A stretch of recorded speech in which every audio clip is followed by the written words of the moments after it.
अगर मैं इस चुनावी सभा में नहीं आता तो शायद मैं यहाँ के हाल को देख ही नहीं पाता। मैं देश भर में घूमता हूँ, बड़ा सुंदर लगता है देश देखने में। बड़ी बड़ी बिल्डिंगें हैं, महलों जैसे घर हैं, बहुत सारी सुख सुविधाएं हैं।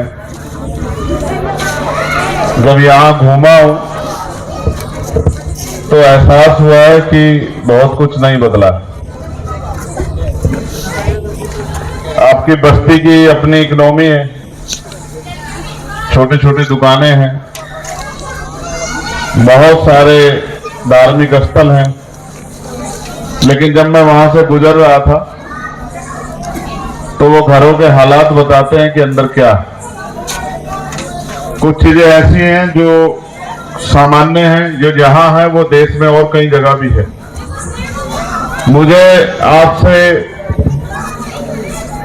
कोई शिकायत नहीं है, मगर मुझे अपने साथियों से शिकायत है कि उनको इन बस्तियों में ज्यादा काम करना चाहिए, इनके बीच में ज्यादा आना चाहिए, इनको शिक्षा के प्रति, अधिकारों के प्रति जागरूक करना चाहिए। इस बस्ती से गुजर कर तो ऐसा लगा जैसे हम टाटा जमशेदपुर का 2 किलोमीटर दूर का एरिया यहां से 50 साल आगे और ये 50 साल पीछे। चुनाव है, ये सत्य है कि वोट की जरूरत है, लेकिन सिर्फ वोट की जरूरत नहीं। वोट तो चुनाव आएंगे, आए हैं, पहले भी आए, बाद में भी आएंगे, लोग आगे भी बढ़ेंगे, लेकिन आपकी जिंदगी में क्या बदलेगा ये बड़ा सवाल। और मैं समझता हूं जब तक आपके यहां अच्छे एजुकेशन सेंटर नहीं खुलेंगे, जब तक आपके यहां से, आपके बीच से कुछ बच्चे निकलकर आगे नहीं जाएंगे, तब तक उनके देखा देखी बदलाव हो जाए तो अच्छी बात है, लेकिन बिना शुरुआत के नहीं हो सकता। मैं धन्यवाद दूंगा भाई कासिफ साहब का कि वो यहां आते हैं, वो प्रयास भी कर रहे हैं, लेकिन उनके अकेले के प्रयास से नहीं होगा जब तक आप उनके साथ नहीं खड़े होंगे। वो अगर आपको निकालना भी चाहते हैं और अगर आप निकलने का प्रयास नहीं करेंगे तो वो निकाल नहीं पाएंगे। वो निकालने का प्रयास कर रहे हैं, आप भी निकलने के लिए तैयार होइए, मन बनाइए। मैं आपसे अपील करता हूं, अभी बहुत काम बाकी है। इन बस्तियों को देख के तो लगता है अभी तो बहुत लंबी लड़ाई लड़नी है। मैं एक विश्वास आपको जरूर दिला सकता हूं कि आपकी जो समस्याएं हैं और भविष्य में जो खतरे मुझे जानकारी में मेरे आए हैं, पहले शायद ये बस्ती के लोग टाटा स्टील में काम करते थे, अब शायद ये सब लोग टाटा स्टील में काम नहीं करते, डिपार्टमेंट बंद हो गया है। तो इसका मतलब आप पक्के रोजगार के लोग भी नहीं रहे हो सकता है कभी भी आपकी तरफ उनकी निगाह तिरछी हो सकती है, क्योंकि शहरों में जो जमीनें हैं उन पे सरकार के लोगों की निगाह, बहुत सारी जगह पे डेवलपमेंट के नाम पे उन बस्तियों को उजाड़ा जा रहा है। मुझे नहीं पता कि कब आपकी तरफ सरकार का ध्यान जाएगा और कब इस जमीन पे सरकार की नजर चली जाएगी, या हो सकता है टाटा की नजर चली जाए। और उनको, क्योंकि वो जब आज आपको इस हालात से निकालने के लिए कुछ नहीं कर रहे हैं, तो वो आपको इंसान समझते होंगे, नहीं समझते होंगे मुझे नहीं पता, क्योंकि अगर इंसान समझते तो आपको इस दलदल से निकालने के लिए कुछ तो प्रयास करते, कुछ नौजवानों के साथ तो खड़े होते, कुछ को तो अच्छे स्कूल कॉलेज में पढ़ाने का प्रयास करते। लेकिन ऐसा कुछ नहीं हो रहा है, तो मुझे इस बात का खतरा है कि कल इन बस्तियों से भी आपको निकाला जा सकता है। मैं ये विश्वास आपको दिलाता हूं कि हम आपके साथ खड़े हैं और हमेशा आपके साथ खड़े रहेंगे। इन टूटे फूटे घरों में आपको देख के तकलीफ तो है, लेकिन मैं अभी आज ये नहीं कह सकता कि कल हम इसको बदल देंगे। लेकिन हम कासिफ साहब और हमारे साथी ये प्रयास जरूर करेंगे कि ये गैर बराबरी की लड़ाई खत्म हो और आपको भी सम्मान का जीवन मिले। आपकी आने वाली पीढ़ियां भी सिर्फ कंपनियों में, तमाम तरह की बगारी में, छोटे मोटे लेबर के काम से निकलकर वो भी मुख्य धारा में जुड़े, आगे बढ़े, नौकरी रोजगार करें, अपना उद्योग करें और अपने पैरों पर खड़े हो, सम्मान का जीवन प्राप्त करें और आपको भी दलदल से निकालें। ऐसा हमारा प्रयास रहेगा। इस प्रयास में आप भी अपना योगदान दे सकते हैं।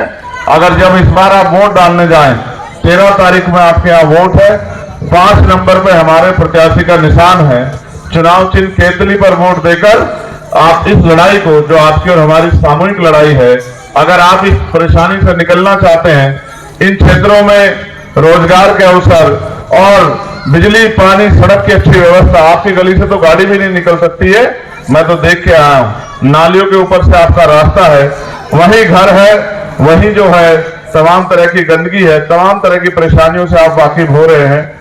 मुझे इस बात की तकलीफ है कि कुछ काम में कमी है, लेकिन मैं आपको विश्वास दिलाता हूं, आज जो मैंने देखा है इसको बदलाव करने के लिए हम लोग संघर्ष करेंगे और अगर आप इसमें हमारा साथ देंगे, चाहे बहुत बड़े पैमाने पर नहीं, लेकिन अगर शुरुआत करेंगे और भाई काशिफ के हाथों को मजबूत करेंगे तो मेरा विश्वास है कि आने वाले ये शुरुआत तो छोटी सी होगी लेकिन इसके बदलाव बड़े होंगे। इसलिए मैं आपसे अपील करता हूं कि 13 तारीख को जब आप वोट डालने जाएं, इस बार अपने बच्चों के बेहतर भविष्य का ध्यान रखते हुए अपने क्षेत्र में बदलाव के लिए और इस दलदल से निकलने के लिए केतली का बटन दबाएं। आपको पैसे के आधार पे पैसा दे के आपके वोट लेने वाले बहुत आएंगे। यहाँ पैसे वाले बहुत सारे प्रत्याशी मैंने देखा। मैं जानता हूं काशिफ पैसे में इतने मजबूत नहीं है, लेकिन आपकी जिंदगी बदलने का जो संकल्प उनके पास है, क्या तो वो काशिफ के पास है या उस परेशानी को आप जानते हैं। इसलिए मैं आपसे अपील करता हूं, अपने साथियों से भी जो नेतागण यहाँ बैठे हैं, कि वो लगातार प्रयास करें। आज 2 जुड़ेंगे, कल 4 जुड़ेंगे, फिर 10 जुड़ेंगे, फिर 20 जुड़ेंगे, 50 जुड़ेंगे। जैसे जैसा बेहतर काम करते जाएंगे, एक दिन आएगा कि ये सब लोग आपसे जुड़ जाएंगे। लेकिन अपने प्रयास में कमी मत छोड़िएगा, क्योंकि इस जिंदगी में खुश नहीं है, इस बात की मैं गारंटी आपको देता हूं। आज जिस जिंदगी को जी रहे हैं इसमें खुश नहीं। क्या खुश है उस जिंदगी में जो जिंदगी जी रहे हो? जानवर भी अपने लिए, हमारे यहाँ कहावत थी, कुत्ता भी जहां बैठता वहां पूंछ मार के बैठता, साफ सुथरी करके बैठता। ये तो इंसान है, इनको इंसानों जैसी जिंदगी का अधिकार है। अच्छे कपड़े, अच्छी रोटी, अच्छा पीने के लिए पानी, अच्छे घर, इसका अधिकार है, क्योंकि टैक्स ये भी देते हैं। ये जो सामान खरीदते हैं उस पर टैक्स लगता है, तो इनकी जिंदगी में भी बदलाव का अधिकार है और इनको भी जो है सम्मान का जीवन मिलने का अधिकार है।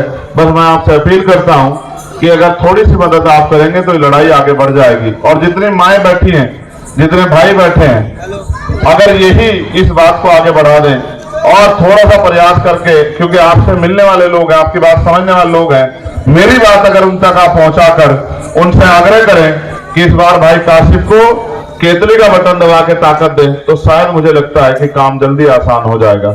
आप यहाँ बैठे हैं, तमाम तरह से आप पे काम भी है, अपने घर परिवार के भी, मैं आपका धन्यवाद देता हूं और मैं आपसे अपील करता हूं कि 13 तारीख को जब आप वोट डालने जाएं तो भाई काशिफ के चुनाव निशान, हम सबके चुनाव निशान केतली का बटन दबा के एक बार आपकी सेवा करने का मौका हमें जरूर दें, फिर हम दिखा सके कि हम क्या कर सकते हैं। बहुत बहुत धन्यवाद। जय भीम, जय भारत, जय संविधान, जय मंडल, जय जोहार। आप सभी के लिए मंगल कामनाएं। अभी तो जय भीम का मतलब भी इस बस्ती के लोगों को बहुत बड़े पैमाने पे समझ नहीं आएगा, इसलिए मैं कह रहा हूं चुनाव में तो सब आएंगे, आपको चुनाव के बाद आके भी इनके हाल को जानना है, उनकी मदद करनी है। ये कुव्वत आपके अंदर होनी चाहिए, लगन आपके अंदर होनी चाहिए। और मैं धीरज भाई से कहूंगा 10-20 लोग तैयार करो, जब बैठ के समझा जाएगा तो समझ में आएगा।